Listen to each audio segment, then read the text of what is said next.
세이코 다이버의 매력은 뭘까요? 저는 빈티지함과 터프함이라고 생각합니다. 디자인적으로 무광 브러싱이 많고 알루미늄 인서트를 주로 사용하기 때문에 여기서 화려함이나 럭셔리함을 느끼기 어려운 건 사실입니다.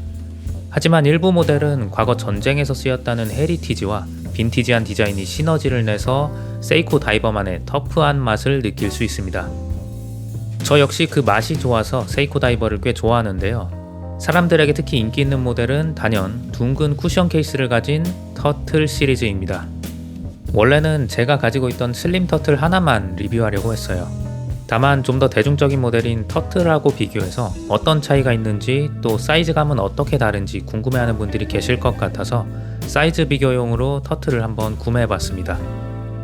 제 손목둘레는 15.5cm로 평균보다 얇은 편이기 때문에 45mm 사이즈인 터틀은 애초에 구매 대상이 아니었습니다.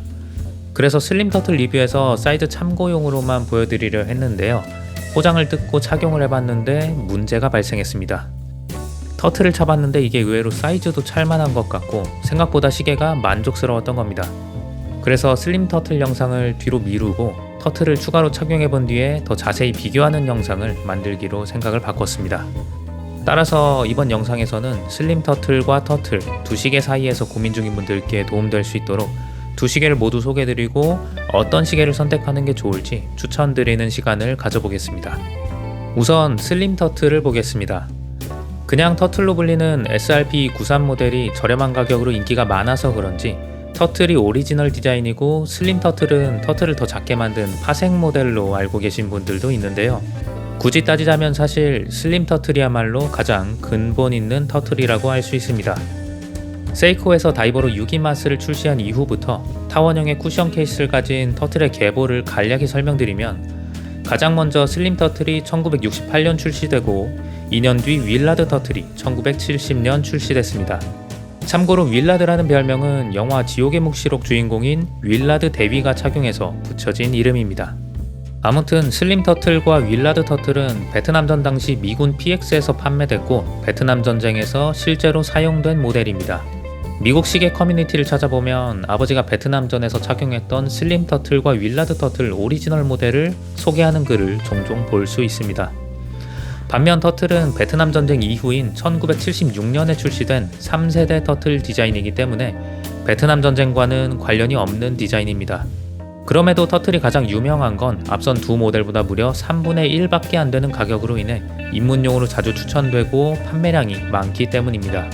그래도 터틀 역시 미 해군 네이비실에서 사용했다는 이야기가 있고 나름 50년 가까이 되는 역사를 가지고 있기 때문에 소비자 입장에서 3배나 차이 나는 가격을 줘야 하는 앞선 두 모델보다는 확실히 터틀이 인기 있을 수밖에 없습니다. 다시 슬림 터틀로 돌아오겠습니다. 슬림 터틀의 장점은 명확합니다. 딱 보기에도 이름처럼 케이스가 더 슬림하고 베젤과 다이얼도 터틀보다 조금 더 작습니다. 그리고 쿠션 케이스가 과도하지 않다 보니 좀 더 무난한 디자인이라고 할 수 있는데요. 덕분에 데일리로 차기 더 편하고 깔끔하게 차려 입는 복장에도 나름 잘 어울리는 잘생긴 시계입니다. 그리고 터틀보다 3배나 더 비싸기 때문에 좀 더 고급스러운 요소들이 있는데요. 터틀과 비교해 어떤 점이 고급인가를 소개해드리자면 우선 터틀은 하드렉스라는 미네랄 글래스에 사파이어를 얇게 코팅한 글라스인 반면 슬림 터틀에는 단면 무반사 코팅된 사파이어 글라스가 적용돼서 기스에 더 강합니다. 그리고 무브먼트가 터틀은 농협 무브라고도 하는 4R36 무브먼트인데 반해 슬림 터틀은 그보다 한 단계 높은 6R35 무브먼트입니다. 하지만 개인적으로 6R35의 품질도 스위스 범용 무브보다 떨어지는 그렇게 좋은 무브먼트라고 보지는 않기 때문에 무브먼트는 도찐개찐이라고 생각합니다.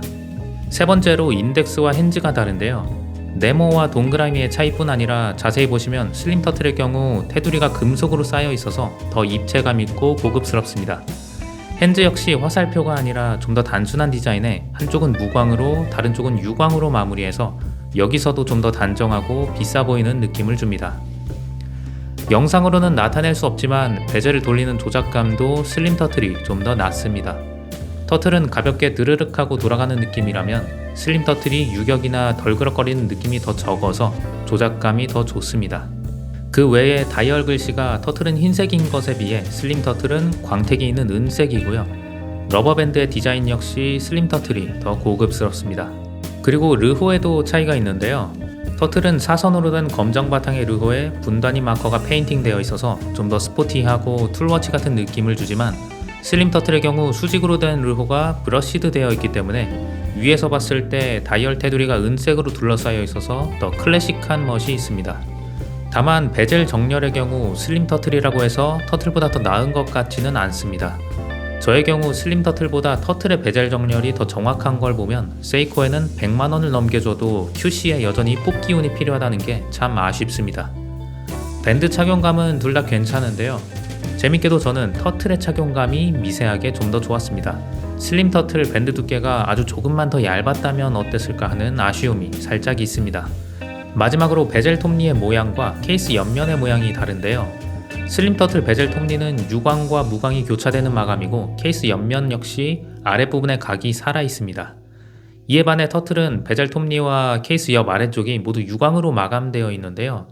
슬림 터틀의 각을 살린 브러시드 마감의 경우 각이 무너지지 않게, 그리고 일정한 방향의 브러싱을 위해 신경 써서 제작해야 하지만, 터틀의 경우 입자가 고운 연마기에 그냥 가져다 대고 문지르기만 하면 됩니다. 생산 단가를 낮출 수 있는 부분입니다. 이렇듯 슬림 터틀이 전반적으로 터틀보다 한 단계 높은 만듦새를 가졌지만 실제로 엄청난 차이가 느껴지지는 않습니다.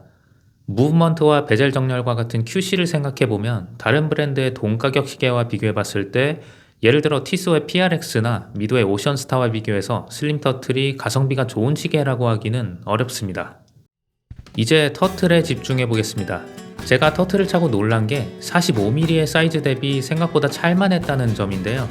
그 이유는 쿠션 케이스의 크기가 45mm인 것이고 그 안에 있는 베젤은 42mm이기 때문입니다.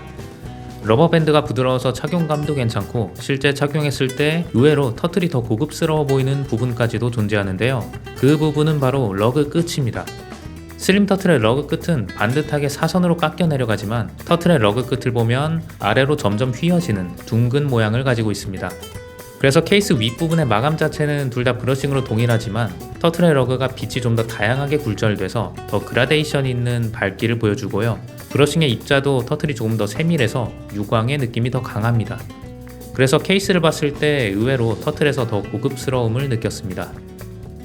또한 슬림 터틀이라는 더 상위 모델이 있긴 하지만, 슬림 터틀이 터틀의 정확한 상위 호환은 아니라는 점도 터틀만의 매력을 지켜줍니다. 터틀의 쿠션 케이스가 확실히 더 넓고 인덱스와 핸즈도 다르기 때문에 두 시계가 주는 디자인이 엄연히 다르다는 느낌을 받습니다. 그리고 쿠션 케이스가 더 과감한 터틀의 디자인이 어쩌면 슬림 터틀을 이길 수 있는 강점이 될 수도 있는데요. 애초에 거북이스러운 디자인의 재미를 느끼고자 한다면 터틀은 상위 호환이라고 할 만한 시계가 윌라드를 제외하고는 마땅히 없습니다. 그리고 윌라드도 터틀과 모양이 엄연히 다르기 때문에 터틀과 윌라드의 모양이 어느 것이 더 뛰어나다기보다는 취향 차이라고 할 수 있습니다. 그래서 럭셔리한 다이버워치를 가지고 있더라도 터틀을 계속 보유하는 분들이 계실 겁니다. 반면 슬림 터틀은 쿠션 케이스의 맛은 느낄 수 있지만 과도하지 않은 케이스가 아무래도 무난한 디자인의 다이버워치와 비슷하기 때문에 더 럭셔리한 다이버워치를 구매한다면 느낌이 겹쳐서 슬림 터틀을 방출할 수도 있겠다는 생각이 듭니다. 그래서 저는 의외로 슬림 터틀 대신 보급형 모델인 터틀을 남기는 것도 괜찮겠다는 생각을 했습니다. 물론 이건 가볍게 참고만 하셔야 하는 게, 저는 시계가 15개가 넘습니다. 다이버워치도 여러 개고 럭셔리 브랜드의 시계도 여럿 가지고 있습니다.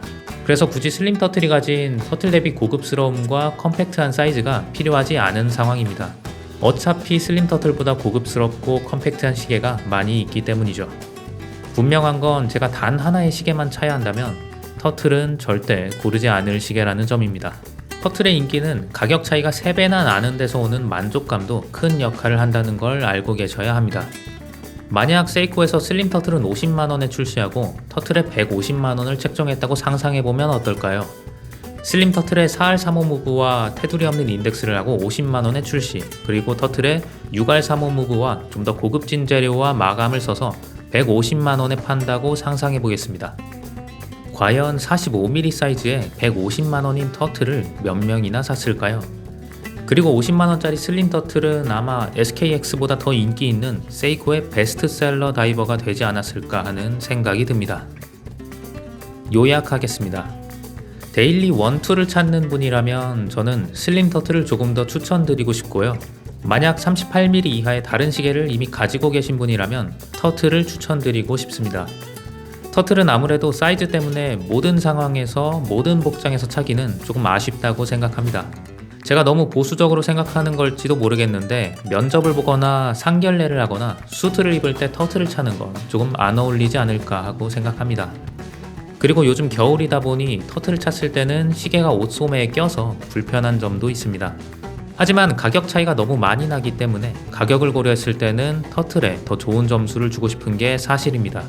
슬림 터틀은 앞서 말했듯 가성비가 별로 좋지 못하기 때문에 하나의 시계만 차고 싶은데 슬림 터틀의 디자인이 끌리는 분이라면 슬림 터틀을 추천드리고요. 그게 아니라면 터틀을 구매하시고 남은 돈으로 드레스워치를 하나 더 구입하시는 걸 추천드립니다. 영상은 이만 마치겠습니다. 구독하시고 다음에도 다양한 시계 정보를 만나보시기 바랍니다. 지금까지 트레버였습니다. 감사합니다.